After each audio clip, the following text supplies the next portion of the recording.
ओम शांतीच्या माध्यमातून आमचे सत्कार आणि नियोजन त्यांनी मोठ्या प्रमाणात करतात.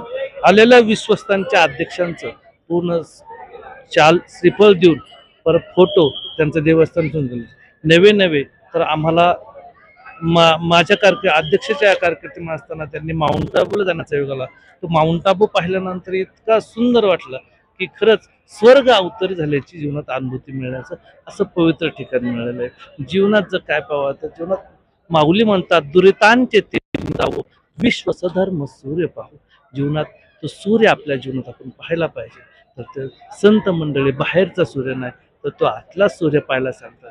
आणि हा आतला सूर्य जर पुढं अनुभवायला मिळतो तर तो ओम शांतीमध्ये मिळतो.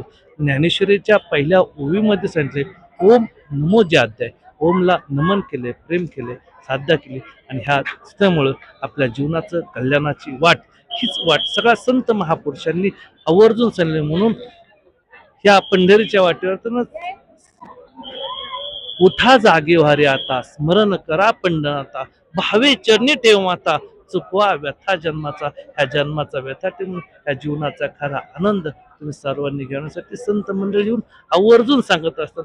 ज्ञानेश्वर असो, एकनाथ असो, नामदेव महाराज असो, सर्व संत मंडळींनी आपल्या जीवनामध्ये तो आनंद घ्यावा आणि उजेडात यावं. आणि तो उजेड आपल्या जीवनात हा उजेड कुणामध्ये आहे तर तो तुझी निडळी सूर्य कोटी चंद्रप्रकाशे त्या खऱ्या अर्थाने बाहेर नाही तर तुमच्या आतच होतो. आणि ती अनुभूती संत मंडळी आवर्जून सांगतात. अमोली कधीही न साधे परमेश्वर ज्ञानदेव म्हण तरी जे होतं संत मंडळी आवर्जून सांगतात भगवंताचा शोध बाहेर नाही तर तुमच्या आत घ्या. आणि त्याची अनुभूती ओम शांतीच्या माध्यमातून मोठ्या देशात नाही अनेक देशामध्ये जाऊन हे कार्यक्रम चालवतात आणि खूप सुंदर प्रकारचं त्यांचं नियोजन असतं.